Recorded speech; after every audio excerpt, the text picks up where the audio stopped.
All in this channel coach Shubhangi. आपका अपना channel, मैं हूँ होस्ट शुभांगी नावड़कर। और आई होप गाइस आपने इस चैनल को सब्सक्राइब जरूर कर दिया होगा, क्योंकि आप हो इंटेलिजेंट इन्वेस्टर। दोस्तों, आज हम इस स्टॉक मार्केट के बिगिनर कोर्स में 10th मॉड्यूल के ऊपर पहुंच चुके हैं। और 10th मॉड्यूल हमें एज अ इन्वेस्टर कैसा होना चाहिए ये बताता है।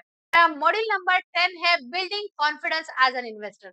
दोस्तों, हमने बहुत ज्यादा शेयर मार्केट के जो भी जितने भी पर्सपेक्टिव हो वो पूरे देख लिए, लेकिन हर पर्सपेक्टिव का अपना खुद का एक इम्पोर्टेंस है जो सब आना चाहिए। और शेयर मार्केट एक ऐसा गेम है जो लॉन्ग टर्म में खेला जाता है, और ये अगर आप आज स्किल डेवलप कर लेते हो तो आने वाले जितने भी साल आप रहोगे उतने साल ये आपको हेल्पफुल रहेगा। उसी के साथ साथ आपके फैमिली मेंबर्स है उनको भी ये हेल्पफुल रहेगा, क्योंकि ये एक स्किल है। शेयर मार्केट सीखना, इन्वेस्टिंग करना, फाइनेंशियल सीखना, पर्सनल फाइनेंस, ये एक स्किल है जो खुद के साथ साथ अपने फैमिली को भी ग्रो करता है। तो I hope guys you got some value in this video.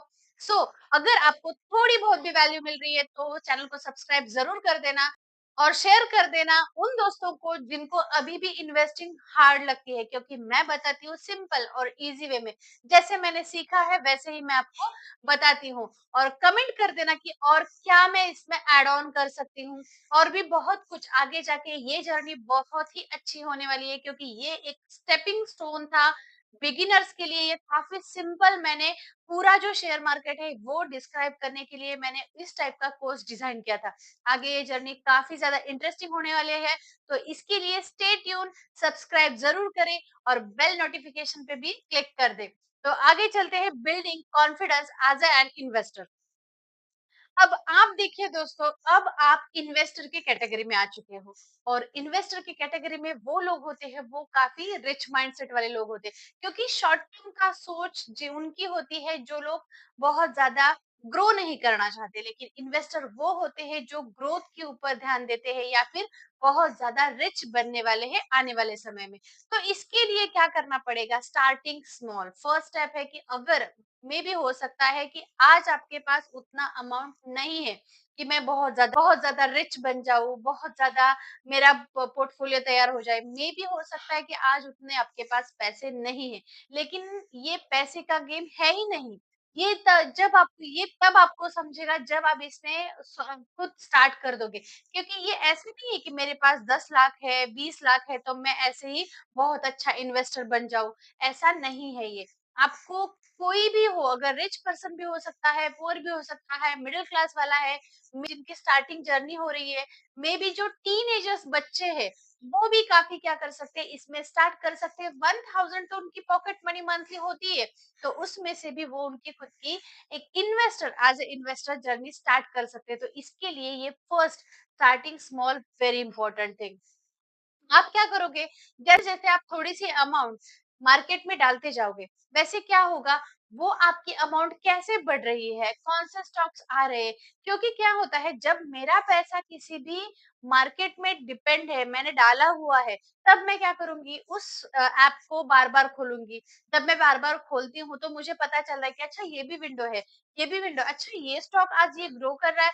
ऐसे कुछ पर्सपेक्टिव हमारे सामने आ जाते हैं और उसी से हम सीखते हैं स्टॉक मार्केट। क्योंकि ऐसा तो होता नहीं कि ये 1 2 या 3 दिन में वाला सीखने वाला नहीं है, 3 महीने में भी नहीं, 1 साल में भी नहीं। इसके लिए एक लॉन्ग टर्म आपको सीखते रहना चाहिए, क्योंकि आए दिन नए नए चेंजेस आते रहते हैं। इसके लिए लर्निंग बाय डूइंग आप स्टार्ट करोगे, छोटे से अमाउंट से आप स्टार्ट करोगे, और बाद में आपको पता चलता जाएगा कि यार मेरे कैसे पैसे बढ़ रहे हैं, या फिर कैसे स्टॉक्स नीचे आते हैं, ये सब कुछ आपको पता चलता है। इन्वेस्टिंग 1000 इन ए डाइवर्सिफाइड ईटीएफ। अब ईटीएफ भी आपने जान लिया, एक्सचेंज ट्रेडेड फंड। जो ईटीएफ में सेक्टोरल रहता है कि ये कंपनी इसके इतने शेयर्स, इतने शेयर्स, ये कहाँ पे इन्वेस्ट होगा, ये सब कुछ डाइवर्सिफाइड ईटीएफ रहता है।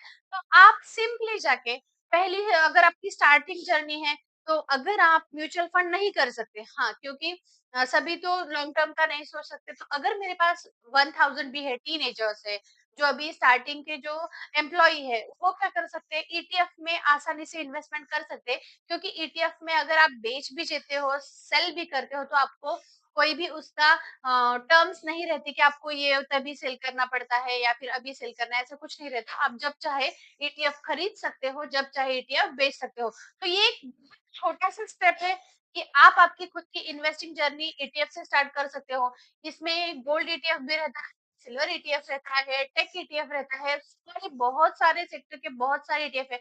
निफ्टी 50 का भी ईटीएफ रहता है। आप जिसमें चाहते हो कि मुझे ये अच्छा लग रहा है, इसका ग्रोथ अच्छा है, आपको मैंने चार्ट कैसे देखना है ये तो मैंने सिखा दिया है। अगर आपने वो वीडियो नहीं देखा है तो एक बार वो वीडियो भी चेकआउट कर लेना, तो आपको पता चल जाएगा कि मुझे कहाँ पे इन्वेस्ट करना है। तो जस्ट स्टार्ट विथ 1000 रुपीज़, इससे आपके आने वाली जर्नी को काफ़ी आसान बनाएगा। सेकंड है वो है कंटिन्यूअस लर्निंग। दोस्तों, अगर आप मे बी स्टार्टिंग कर रहे हो, लेकिन ऐसा तो नहीं कि मैंने कहीं पे पैसा डाल दिया और वो रातों रात बड़ा सा पेड़ हो गया या फिर मुझे बहुत सारा वेल्थ जनरेट कर लिया या फिर मैं बहुत रिच हो गया, ऐसा नहीं होता। ये कंटिन्यूअस लर्निंग है जो आप धीरे धीरे धीरे सीखते जाओगे, वैसे वैसे आप ग्रो करते जाओगे। Keeping up with market trends, ये बहुत जरूरी है क्योंकि मार्केट में ट्रेंड कैसे चल रहे हैं उस हिसाब से आपको खुद को एक इन्वेस्टर बिहेवियर आपको खुद का मैनेज करना है कि मैं कब क्या कहाँ पे कर रहा हूँ। एक स्ट्रेटजी है, सिंपली आप दिन भर का सिर्फ आधा घंटा निकाल के भी एज ए इन्वेस्टर बहुत अच्छे से स्टॉक मार्केट में वर्क कर सकते हो। ये खुद के लिए एक अच्छा पोर्टफोलियो जनरेट करने के साथ साथ वेल्थ क्रिएशन मशीन भी है। बहुत सारे लोग ऐसे हैं जो रिच है, उसमें से आई थिंक 70% लोग हैं जो बहुत अच्छे इन्वेस्टर भी है, क्योंकि कहाँ पे ग्रो होने वाला सेक्टर कौन सा है, कहाँ पे हमें पैसा बहुत ज्यादा मिलेगा, ये सब कुछ हमें हमें खुद के लर्निंग के साथ ही मिलता है। कि हम जब सीखेंगे तभी हमें ये पता चलेगा कि कौन सा सेक्टर बढ़ने वाला है, कौन सा घटने वाला है, कहाँ पे पॉलिटिशियंस ज्यादा फोकस डाल रहे हैं या फिर ग्लोबल जो है, मतलब ग्लोबल इकोनॉमी कहाँ पे बूस्ट हो रही है। ये सब कुछ हमें कहाँ से पता चलता है, जब हम कंटिन्यूअस लर्निंग करते हैं तो कैसे अफेक्ट करता है शेयर मार्केट को, तब हमें पता चलता है। अब देखिए देखो दोस्तों, बुक्स और रिसोर्सेज जानने बहुत जरूरी है। ऑफ कोर्स, क्योंकि शेयर मार्केट एक बेसिक अगर स्किल आपको वेल डेवलप करना है तो आपको उसके रिलेटेड थोड़े से बुक्स भी पढ़ने होंगे। आप उसी के साथ साथ आप यूट्यूब चैनल्स भी देख सकते हो या फिर उसी के साथ साथ आप कोई भी लो बजट वाला कोर्स भी ले सकते हो, क्योंकि यूट्यूब पे क्या होता है, बहुत सारी इंफॉर्मेशन रहती है तो उसके वजह से जो प्रॉपर इंफॉर्मेशन है वो हम तक नहीं पहुंच पाती और हम बातों में ही अटक जाते हैं। और इस वजह से क्या होता है, लर्निंग हमारी स्लो हो जाती है। तो इसके लिए हमें क्या करना पड़ेगा, अगर कोई भी अगर उसके रिलेटेड आप बुक्स पढ़ ले तो, अगर शेयर मार्केट के रिलेटेड कोई भी बुक्स पढ़ लेते हो तो it is very useful to you. और उसके अगर आपको चाहते हो तो प्रांजल कामरा जी है, उनका इन्वेस्टरो में बुक है, बहुत अच्छा है।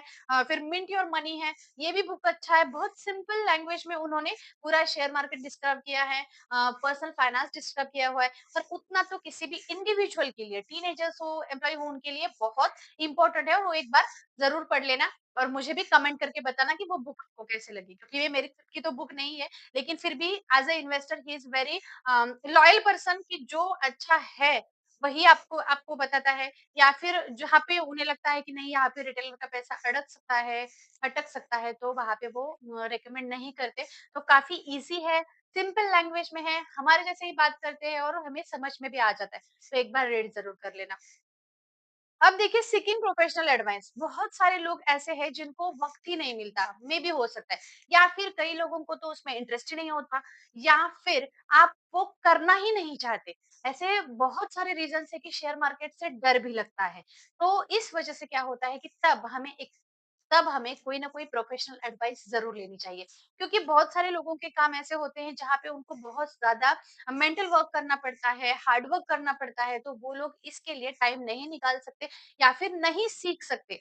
तो इट्स ओके, अगर आप सीख नहीं सकते हो तो जरूर से आप किसी भी फाइनेंशियल एडवाइजर के साथ कंसल्ट जरूर कर लेना, किसी भी फाइनेंशियल एडवाइजर के साथ कनेक्ट जरूर रह लेना।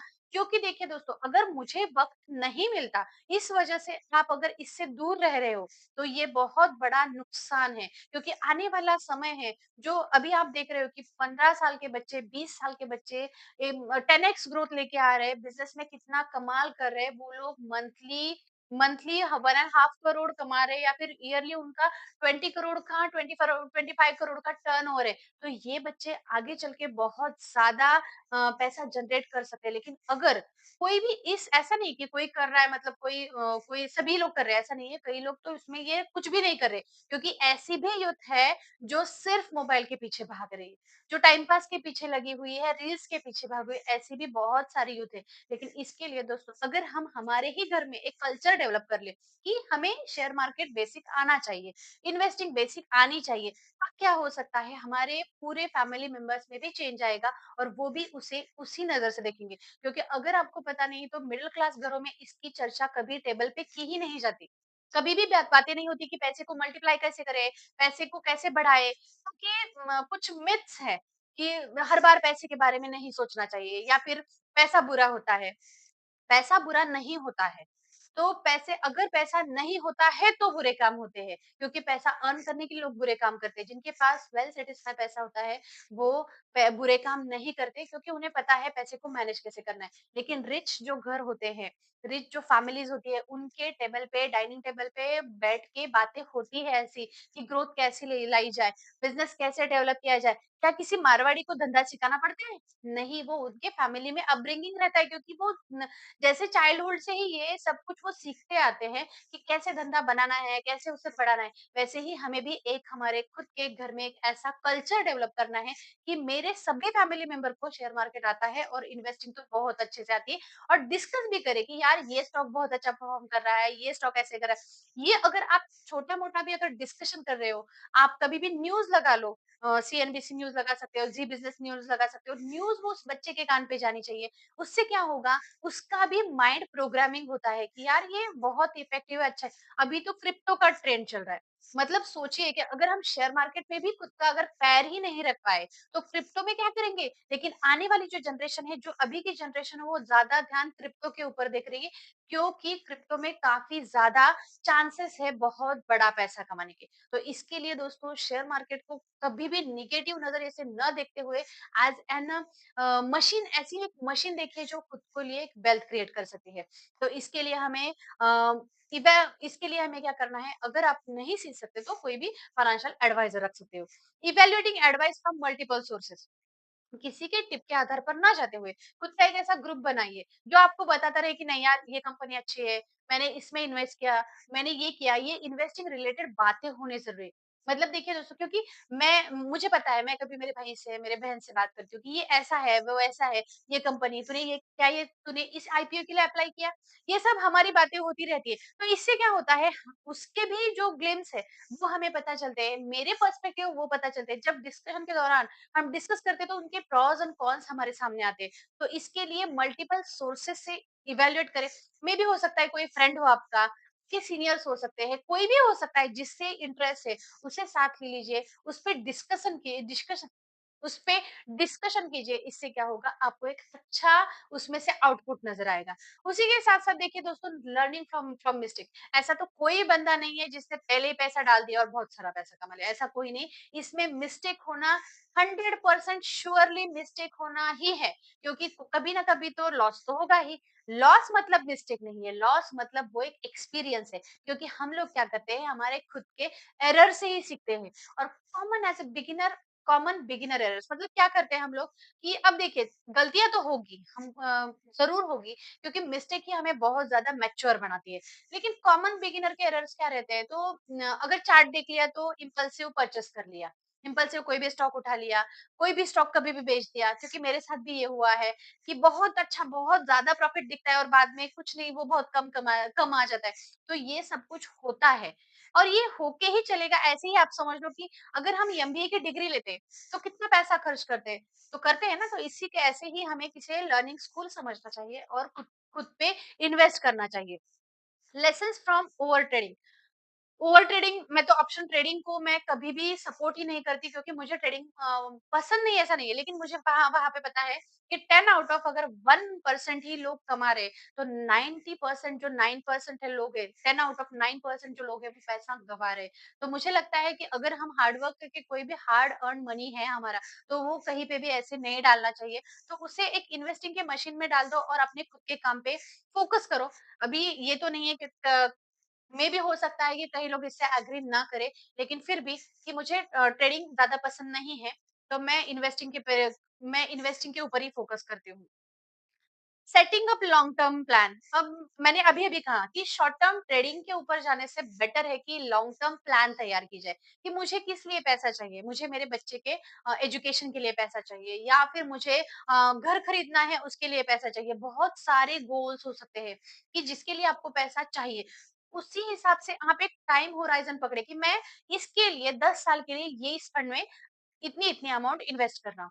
तो उस इन्वेस्टमेंट अमाउंट को आप हाथ भी नहीं लगाओगे, क्योंकि पहले के टाइम पे एलआईसी वगैरह बहुत कुछ होती थी। लेकिन ये भी बहुत अच्छा है कि यहाँ पे आपको एनुअल रिटर्न अगर 12 टू 15% मिल रहा है विद कंपाउंड इंटरेस्ट, तो बहुत अच्छा पैसा जनरेट हो जाता है, और फिर बाद में वही जो पैसा है वो आप ईएसडब्ल्यू के ज़रिए भी निकाल सकते हो, जिससे टैक्स में भी काफ़ी बेनिफिट मिल जाता है। तो इसके लिए क्या करना पड़ेगा, एक स्ट्रैटेजिक प्लान आपको डेवलप करना पड़ेगा कि मुझे क्या चाहिए, कितना पैसा मुझे, कितना कॉर्पस तैयार करना है, और मैं कब तक इन्वेस्टेड इस फंड में रहूँगा, ये आप क्लियर बना लें। अगर नहीं भी पता है तो भी कोई बात नहीं, आप चालू कर दो, सब कुछ बाद में धीरे-धीरे पता चलना शुरू हो जाएगा।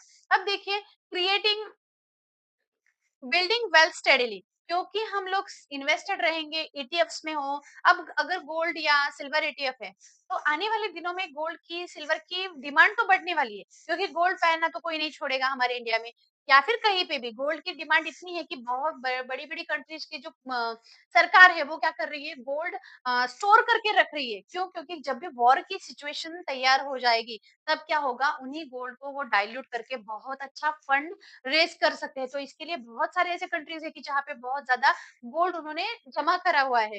गोल्ड हो या सिल्वर की देखिए, सिल्वर आजकल जितने भी रिन्यूएबल एनर्जी के सेक्टर के शेयर्स हैं, वो क्यों बढ़ रहे हैं? क्योंकि ज़्यादा से ज़्यादा सरकार फोकस कर रही है रिन्यूएबल एनर्जी सेक्टर पे, और एनर्जी सेक्टर में जितने भी एप्लायंसेस यूज़ किए जाते हैं, उसमें सिल्वर मेटल यूज़ किया जाता है। तो सिल्वर की डिमांड भी बढ़ने वाली है। उसी के साथ-साथ इंडिया में सिल्वर भी बहुत सारे लोग पहनते हैं। तो ये तो होने वाला ही है कि शेयर मार्केट तो आगे बढ़ता ही जाएगा। मे बी आज वो 22,000 पे हो, 23,000 पे हो, 24,000 पे हो, पर आने वाले दिनों में वो 50,000 तक भी जा सकता है। तो इसके लिए बिल्डिंग वेल्थ स्टडीली, कोई भी ऐसा ग्रीडी ना होते हुए आप ये सोचे कि मैं 25 सालों तक मैं उसमें सिर्फ इन्वेस्टेड रहूँगा, तो बहुत अच्छा खासा रिटर्न्स आप जनरेट कर सकते हो। Creating your 10 year investment road map, मैंने अभी-अभी कहा कि जो भी आपका फाइनेंशियल गोल है, उसी के साथ-साथ आपको एक खुद का रोड मैप क्रिएट करना है, कि मुझे ये फंड इसके लिए यूज़ करना है, मुझे ये फंड इसके लिए यूज़ करना है। और जब आप ये करोगे, उसका बहुत ज़्यादा बेनिफिट तो ये होता है, फ्यूचर में जो भी हम गोल देख रहे हैं कि ये पूरा होगा, ऑफ कोर्स वहाँ तक वो पैसा ज़रूर तैयार हो जाएगा। क्योंकि देखिए, अभी मार्केट क्रैश 2008 के बाद अभी कोई भी मार्केट क्रैश नहीं हुआ है।